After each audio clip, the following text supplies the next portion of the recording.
So I was dropping a water bottle from a certain height, and so the first height was 0.762 meters. The second height was 0.3937 meters. Put the meters here. And so basically, so potential energy is my little diagram right here. This is the water bottle. This is the table that I dropped it from. So basically, what it is that it's you can think of it as stored energy. So like energy before it drops, because gravity's pulling on it, but I'm holding it down. So when I release it, all that potential energy is released, causing it to fall to the ground. And as it's falling, it's converting into kinetic energy, which I'll explain later. And so basically, for the first equation, I plugged in the mass here from the equation, mass times gravitational acceleration and the height. And so here's the mass, which is 0.479 kilograms, which I converted from fluid ounces. And I also did the acceleration of gravity. And then I did the height, which which I converted from inches to meters. And then I got 3.581 joules. So that means there was 3.581 joules of energy that was stored or ready to be released as soon as I let go of it. And that amount of energy would slowly convert into kinetic energy from the point of rest. And then so from here I did the same thing, same mass, same acceleration of gravity, except I used a new height, which was 0.3937 meters. And so I got a potential energy of 1.85 joules. And so that means, as I said before, is the stored energy that was waiting to be released, and it was slowly converted into kinetic energy, which I'll follow up into. So for kinetic energy, the way that I look at it, and the way that I found it on Google, is that basically anything that's moving has kinetic energy because it needs energy to move. So that's why it has a mass and a velocity. And so basically, to find the kinetic energy, you need the mass and the velocity squared. Um, so I plugged in all these numbers, which is the mass and the velocity. I found it by using Huddle technique, and then just simply initial time minus final time over seconds. Or yeah, seconds is the time. And then I got 0.643 for 0.762 meters. Okay. And for the next equation, I did the same thing, except I plugged in a different time and a different height squared, which will give me velocity squared. I got 0.321. And this kinetic energy makes sense because this height is almost or this one is almost double this one, and this one is double this one, so it kind of adds up. Then for the free body diagram, this is the water bottle, and this is the normal forces and force of gravity since it's bringing it down. And just to make sure to be safe, I found the force of gravity acting upon the water bottle.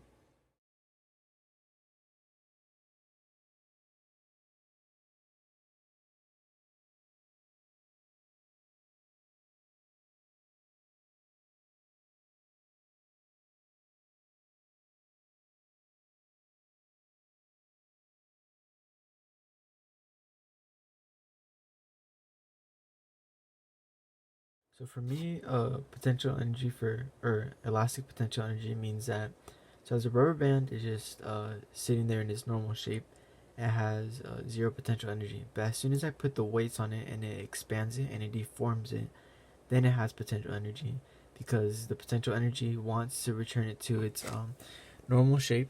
And while it's just sitting there, it has a lot of stored energy, which is also potential energy. And so that when the rubber band snaps back to its normal shape, it all converts to kinetic, and as soon as it goes back to rest, it's potential energy. So then, in order to find the potential energy, I had to find the spring constant. And so I weighed the little tiny fishing weights, and approximately this was the weight, 0.029 kilograms.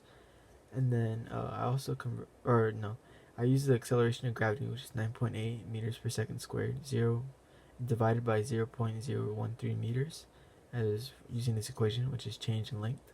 And I got 21.862 joules as the spring constant. For the potential energy, I got 1/2, or the equation is 1/2 spring constant times displacement x squared. Displacement is simply the difference between the normal state and the deformed state.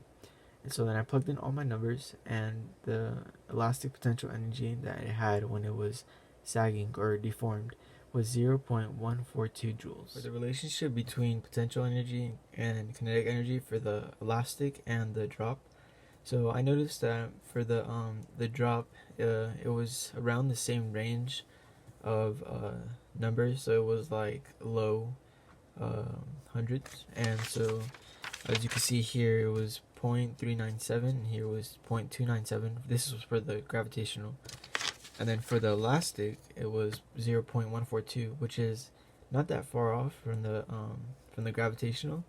So it's kind of like the kinetic energy and potential energy switched places, and I guess my explanation for that would be like the kinetic energy is the rubber band like pulling, so its potential energy converting into kinetic energy, and then while the rubber band is at the bottom, while it's stretched by all the weight, it's then turning back into kinetic energy. So I guess that would make sense why this would be, and also like the conservation of energy, like or mechanical energy. So whatever energy is there is always going to be there, and it's either going to convert back to potential or kinetic. And yeah.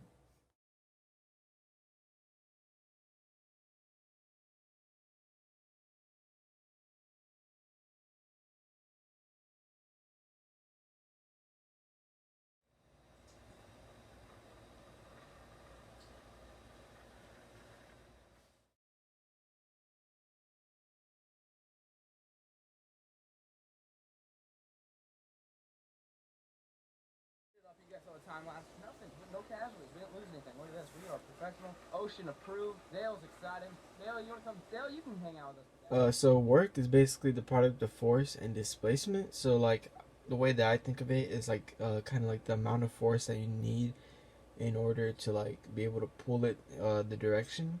And so for my first example, as you saw in the first example that I showed in the video, using huddle technique, I found that the angle was 23 degrees, and the distance that it covered once I converted it into meters was 0.178 meters, and I found the time to find the velocity, and then so I tried to find acceleration. So the initial was obviously 0, and so I just divided the first velocity by 2 to get the acceleration. So you see here. So to find work, you need the displacement, the force, and the cosine of the theta or the angle. And so to find force, I did the mass times acceleration, which is Newton's second law. And so this is the displacement, and then this is the cosine. And so when I multiply them all together, I got this for joules. And then I also let me see here. And then so for the second example, the theta was 57 degrees, and this was the displacement once I converted it back into meters, which is 0.29 meters, and this is the amount of time it took. And I did the same thing to find the acceleration, and so I got 0.0247 meters per second squared. And then same equation, so you need to find force, and then displacement, and the cosine of theta or the angle. And so I found the displacement, and then I found the force using the mass times acceleration, Newton's second law, and then I found the theta or the angle using I estimated using huddle technique, and then this is what I got for work.